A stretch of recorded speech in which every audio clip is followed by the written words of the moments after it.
"Get back to sweeping, old man, before you get hurt." Dylan, a quiet street cleaner, found himself standing up to 3 ruthless thugs to protect an elderly woman. His bold act of courage cost him everything: his job, his livelihood. But little did he know, a single moment would set in motion a life-altering change he never saw coming. You won't want to miss this incredible story. Let's jump right in. Dylan Harris, 64, had been working as a street cleaner in the bustling city of Fort Collins for years. His body ached from decades of manual labor, knees stiff, back strained, and shoulders that groaned every time he lifted a broom or garbage bag.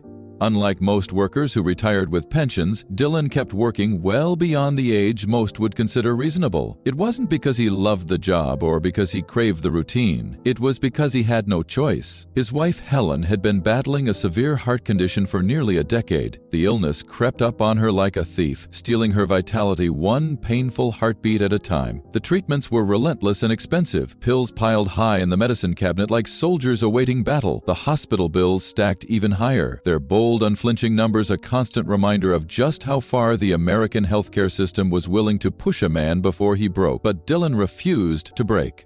Every morning at 4 a.m. he would roll out of bed, muscles groaning in protest as he slipped into his faded work uniform.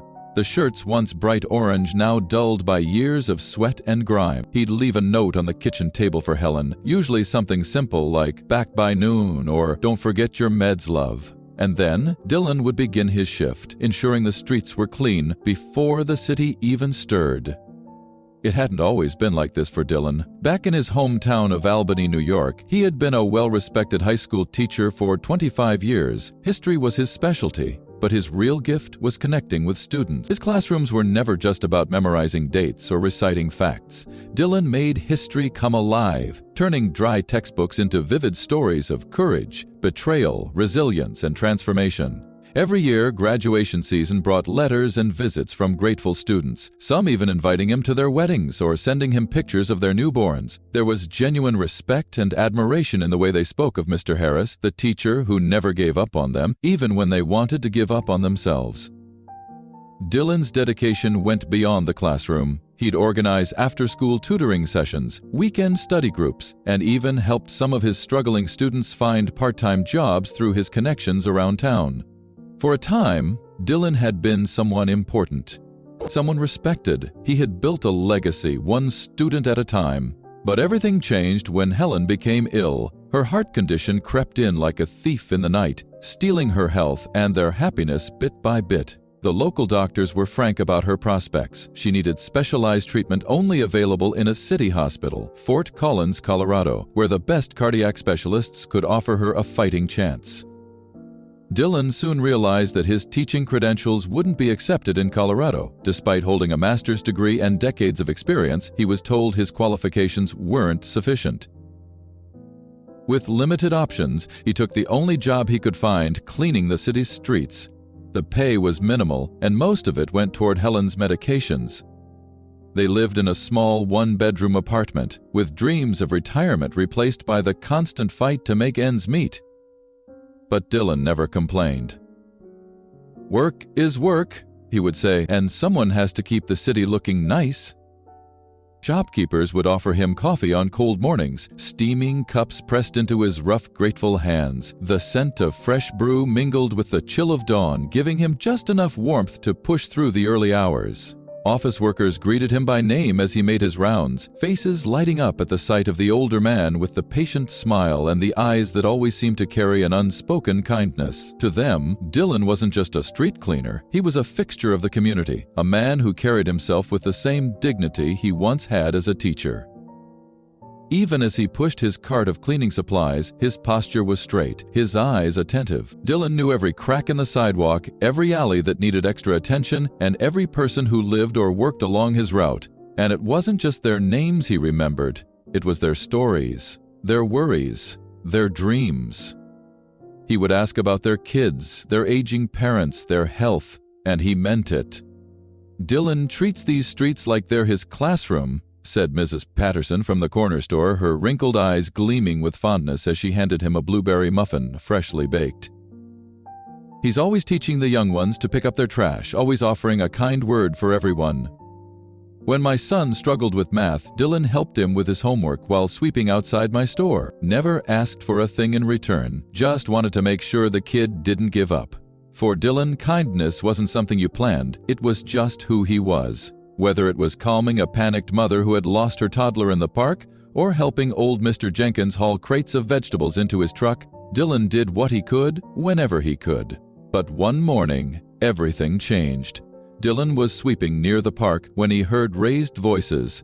3 young men had surrounded an elderly woman and were attempting to snatch her purse. The woman looked terrified, her pale, wrinkled face drawn tight with panic. Her eyes were wide and watery, darting frantically between the young men as if searching for a way out. Her thin, trembling hands clutched her bag desperately to her chest. The faded leather strap tangled around her fingers like a lifeline. Her lips quivered as she called for help, the words coming out more like a strangled plea than a shout.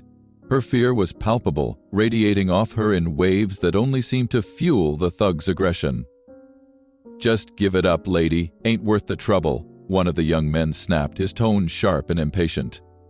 From a distance, Dylan could see her entire body shaking, her knees buckling slightly, as if they might give out at any moment. The fear in her eyes was haunting. In that moment, he didn't see a wealthy woman or a stranger. He saw someone who could have been Helen, alone and afraid, surrounded by cruelty. Without hesitation, Dylan rushed forward, using his broom to push between the woman and her attackers. His sudden appearance was a shock to them, but not nearly as much as the fierce determination blazing in his eyes.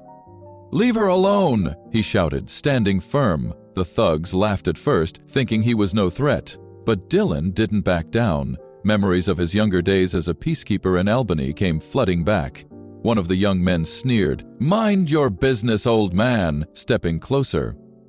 He smelled of expensive cologne and wore a designer jacket. "Get back to sweeping the streets where you belong," the thug said. Dylan tightened his grip on his broom, his voice steady as he stood tall, just as he had done countless times in his classroom. "These streets are my business, and so is protecting our people." The scene attracted the attention of passers-by, and soon a crowd had gathered, murmurs of concern rippling through the air. Phones were raised, cameras recording the unfolding drama, some people calling for the thugs to leave her alone. Others simply stared, torn between fear and fascination. Mrs. Patterson hurried out of her store, her expression twisted with worry. "What's going on here?" she demanded, her voice sharper than usual. She had her phone in hand, fingers poised to dial the police. Nearby office workers paused on their way to work, briefcases and coffee cups forgotten as they watched the confrontation. A young man in a business suit stepped forward, his eyes darting nervously between Dylan and the thugs. "Hey, leave the old man alone!" he shouted, his voice wavering but loud enough to catch attention. A few others echoed his sentiment, their courage bolstered by the safety of the growing crowd. "Yeah, get lost!" an older man yelled, his fists clenched as if ready to throw a punch himself. The thugs exchanged nervous glances, the tension in their posture revealing their sudden doubt. With so many eyes on them, their bravado crumbled. They weren't ready for this kind of attention. One by one, they backed away, their swagger lost as they retreated down the street, the crowd's disdainful glares following them until they disappeared from sight.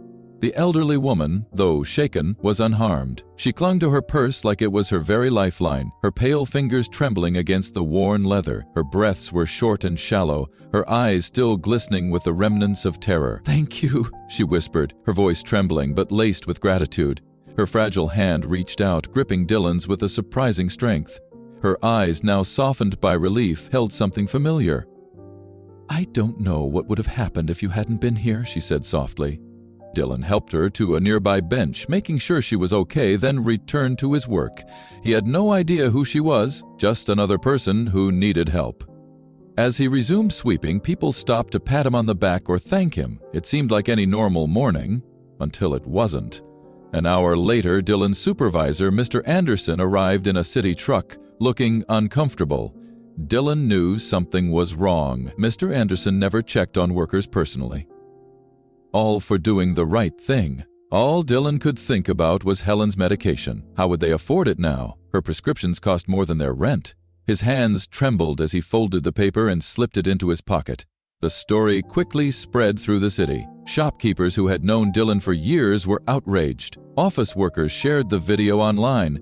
Mrs. Patterson started a petition in her store. "Did you hear?" she asked angrily. "They fired Dylan for protecting an old lady from thugs after 20 years of service. The man who helps our kids with homework, who keeps our streets clean, who never asks for anything in return."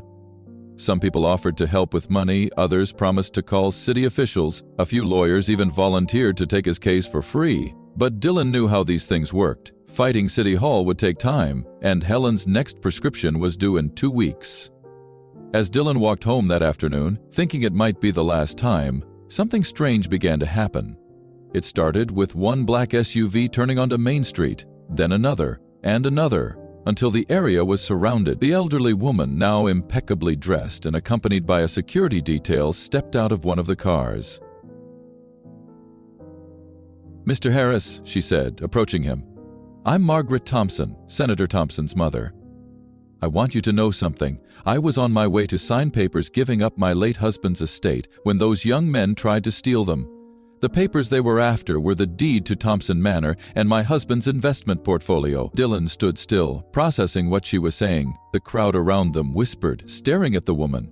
Mrs. Patterson had come outside again, watching with hope in her eyes. "My daughter, the senator, looked into your story about Helen's medication, about your teaching career, about the 20 years you've spent serving our city without complaint. We had you investigated. We learned about all the children you've helped with homework, all the extra hours you worked without pay, all the times you went without lunch so Helen could have her medicine." Dylan's voice cracked slightly as he spoke.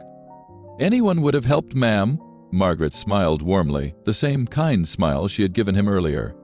"The property includes a guest house.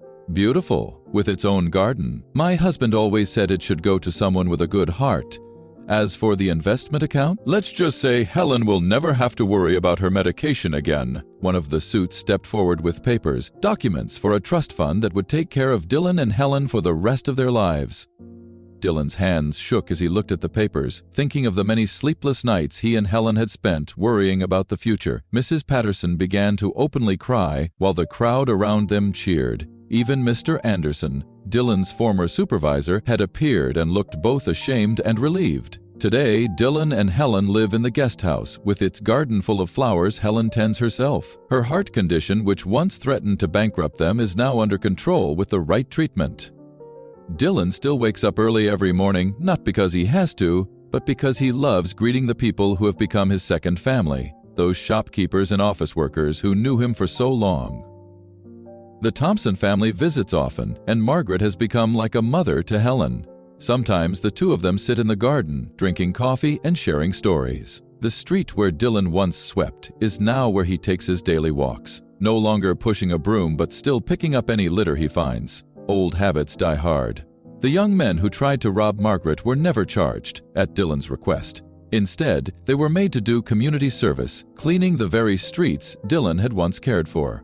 Some say they learned more from that than any punishment could have taught them. Dylan lost everything that day for doing what he knew was right, but in the end, life rewarded him in ways he never imagined. Now, when people ask him about that morning, he simply smiles and points to the broom still resting in his garden. "Sometimes," he says, "you have to be willing to lose it all to gain what truly matters." If this story touched your heart, hit that like button and subscribe for more. And don't forget to check out the video on your screen. You won't want to miss it. See you next time.